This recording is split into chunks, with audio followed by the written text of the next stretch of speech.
ছিলাম। আমার শেষ প্রশ্ন, যখন কেউ দল বদল করে আদর্শগত দৃষ্টিভঙ্গির একটা ফারাক হয়ে যায়।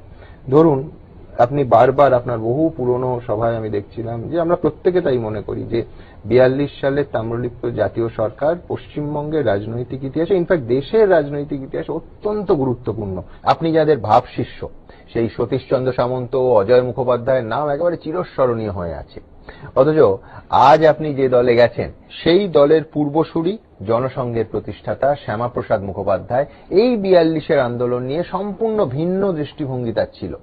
3 মাস পর তিনি লিখছেন, আমি মনে করি না গত 3 মাসের মধ্যে যেসব অর্থহীন উচ্ছৃঙ্খলতা ও নাশকতার কাজ হয়েছে তার দ্বারা আমাদের দেশের স্বাধীনতা লাভের সহায়তা হবে। ভাবুন, অর্থহীন, উচ্ছৃঙ্খলতা এবং নাশকতামূলক কাজকর্ম 42-এর আন্দোলনকে তিনি বলছেন।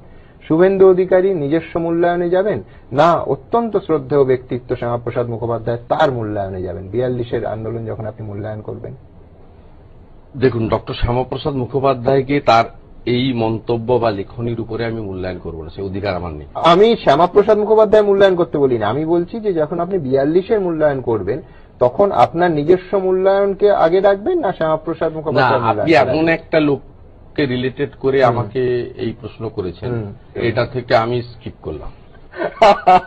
আপনার বলা প্রশ্ন করার অধিকারও আছে, আমার সরে যাওয়ার অধিকারও আছে।